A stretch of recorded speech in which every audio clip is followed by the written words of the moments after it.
Podemos perdonar fácilmente a un niño que tiene miedo a la oscuridad. La verdadera tragedia de la vida es cuando los hombres le tienen miedo a la luz.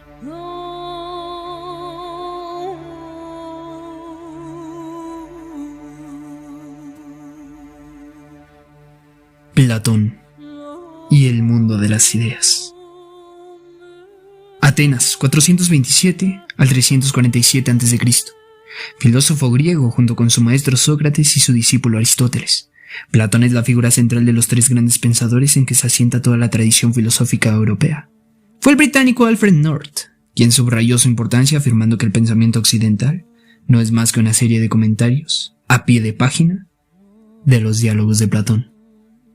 Nacido en el seno de una familia aristócrata, Platón abandonó su inicial vocación política y sus aficiones literarias por la filosofía, atraído por Sócrates. Fue su discípulo desde los 20 años y se enfrentó abiertamente a los sofistas, Protágoras y Gorgias. Tras la condena a muerte de Sócrates en el año 399 a.C., huyó de Atenas y se apartó completamente de la vida pública. No obstante, los temas políticos ocuparon siempre un lugar central en su pensamiento y llegó a concebir un modelo ideal del Estado. Viajó por Oriente y al sur de Italia, donde entró en contacto con los discípulos de Pitágoras. Tras una negativa experiencia en Siracusa como asesor de la corte del rey Dionisio I, pasó algún tiempo prisionero de unos piratas, hasta que fue rescatado y pudo regresar a Atenas. Ahí fundó en el año 387 una escuela filosófica, situada en las afueras de la ciudad, junto al jardín dedicado al héroe Academo. De ahí procede el nombre de academia. La Academia de Platón, una especie de secta de sabios organizada con su reglamento. Contaba con una residencia de estudiantes, biblioteca, aulas y seminarios especializados, y fue el precedente y modelo de las modernas instituciones universitarias. En ellas se estudiaba y se investigaba sobre todo tipo de asuntos, dado que la filosofía englobaba la totalidad del saber, hasta que paulatinamente fueron apareciendo en la propia academia las disciplinas especializadas que darían lugar a las ramas diferentes del saber, como la lógica, la ética o la física. Previvió más de 900 años, hasta que Justiniano la mandó a cerrar en el año 529 después de Cristo, y en ella se educaron personajes de importancia tan fundamental como su discípulo Aristóteles.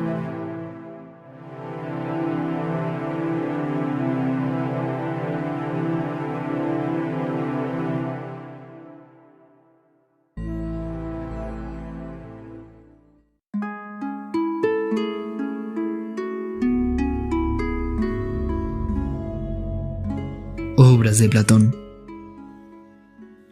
A diferencia de Sócrates, que no dejó obra escrita, los trabajos de Platón se han conservado casi completos.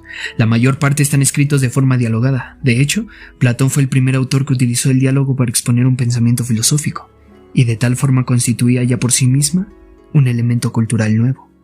La contraposición de distintos puntos de vista y la caracterización psicológica de los interlocutores fueron indicadores de una nueva cultura en la que ya no tenía cabida la expresión poética u oracular, sino el debate para establecer un conocimiento cuya legitimación residía en el libre intercambio de puntos de vista y no en la simple enunciación. Los 26 diálogos platónicos, probadamente auténticos, de los 42 transmitidos por la antigüedad, pueden clasificarse en tres grupos: los diálogos del llamado periodo socrático, 396 al 388, entre los que se incluyen la Apología, Critón, Eutifón, Laques, Carmides, Ión, Elipas Menor y tal vez Lisis, que quizás sea posterior. Revelan claramente la influencia de los métodos de Sócrates y se distingue por el predominio del elemento mímico dramático. Comienzan abruptamente, sin preámbulos preparatorios. Todas estas obras son anteriores al primer viaje de Platón a Sicilia, y en ello dominan los diálogos investigadores a la manera socrática. Dentro de los diálogos del siguiente periodo, llamado constructivo o sistemático, pertenecen a una fase de transición Protágoras, Menón, que anunció la doctrina de las ideas, Gorgias, Menexenes, Crátilo y Eutidemo.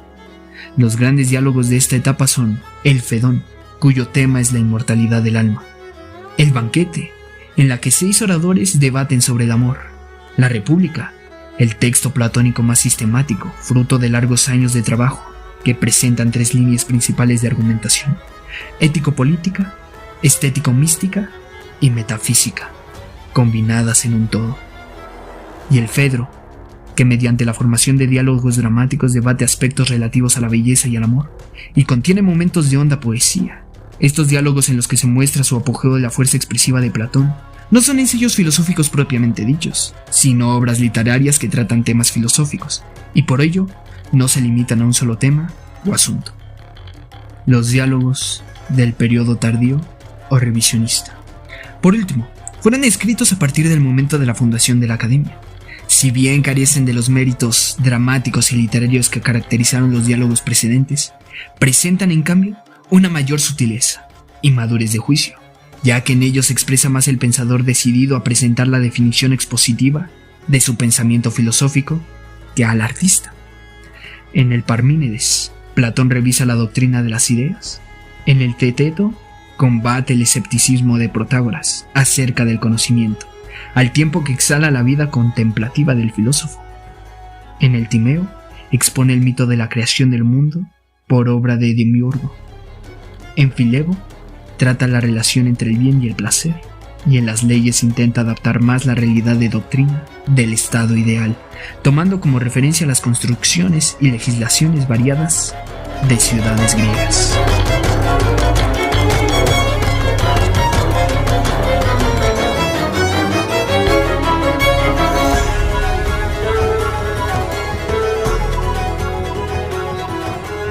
La filosofía de Platón. El conjunto de obras de Platón, cuya producción abarcó más de 50 años, ha permitido formular un juicio bastante seguro sobre la evolución de su pensamiento, de las obras de juventud consagradas a las investigaciones morales, siguiendo el método socrático, o la defensa de la memoria de Sócrates. Pasó Platón a desarrollar sus ideas filosóficas y políticas en los diálogos constructivos o sistemáticos, y luego a revisar y contemplar sus propias teorías en las difíciles obras de su etapa final. El contenido de estos escritos es una especulación metafísica, pero con evidente orientación práctica. Dos de los temas pertenecientes que prevalecen sobre los demás: por un lado, el conocimiento. Esto es el estudio de la naturaleza del conocimiento y de las condiciones que lo posibilitan. Y por otro, la moral, de fundamental importancia en la vida práctica y en la realización de las aspiraciones humanas a la felicidad, en una doble vertiente individual y colectiva, ética y política. Todo ello se resuelve en un verdadero sistema filosófico de gran alcance ético, basado en la teoría de las ideas.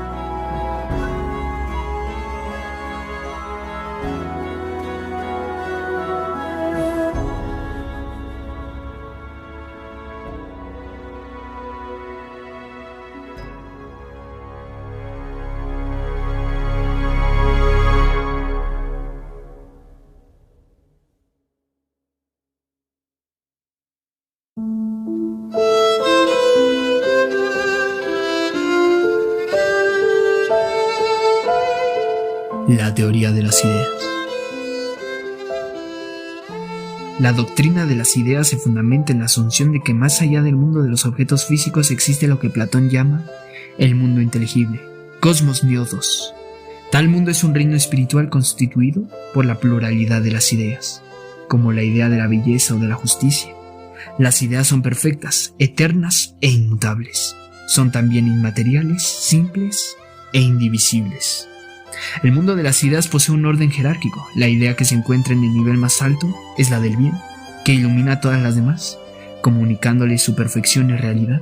Le sigue en esta jerarquía, aunque Platón vacila a veces en su descripción, las ideas de justicia, de belleza, de ser y de uno. A continuación, las que expresan elementos polares como idéntico, diverso o movimiento y reposo. Luego las ideas de los números o matemáticas. Finalmente, las de los seres que integran el mundo material. El mundo de las ideas, aprehensible solo por la mente, es eterno e inmutable. Cada idea del mundo inteligible es el modelo de la categoría particular de cosa del mundo sensible, cosmos aisetos, es decir, del mundo universo o mundo material en el que vivimos, constituido por una pluralidad de seres cuya propiedad son opuestas a las de las ideas. Son cambiantes, imperfectas, perecederas. En el mundo inteligible reside la idea de piedra, árbol, color, belleza o justicia.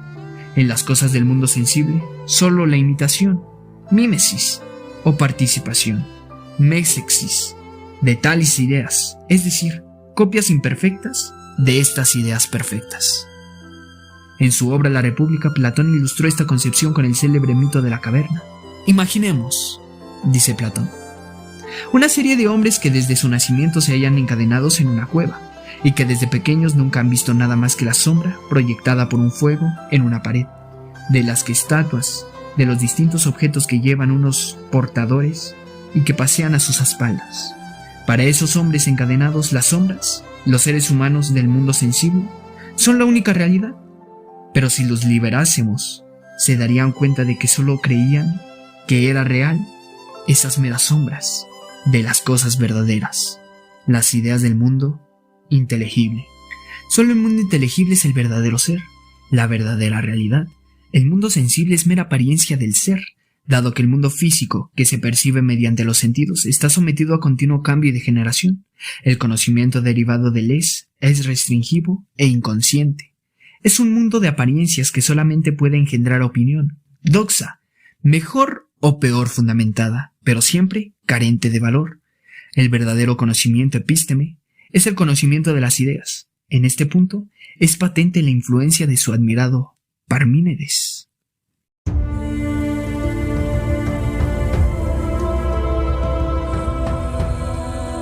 En el Timeo, Platón explicó el origen del mundo sensible a través de la figura de un poderoso hacedor, el Demiurgo, una divinidad superior que, feliz en la perenne contemplación de las ideas, quiso, por su misma bondad, difundir en lo posible el bien de la materia. El Demiurgo, disponiendo del espacio vacío y partiendo de la materia caótica y eterna, moldeó poliedros regulares de los 4 elementos: la tierra, el fuego, el aire, el agua, conforme a la formulación de Empedocles, y combinándolos, formó los distintos seres del mundo sensible tomando las ideas como moldeos. Tales seres obviamente no podían ser perfectos por la misma limitación de la naturaleza de la materia. Hay que subrayar que el Demiurgo, partiendo de la materia, formó cosas materiales. El alma humana, que es inmaterial, no es obra suya.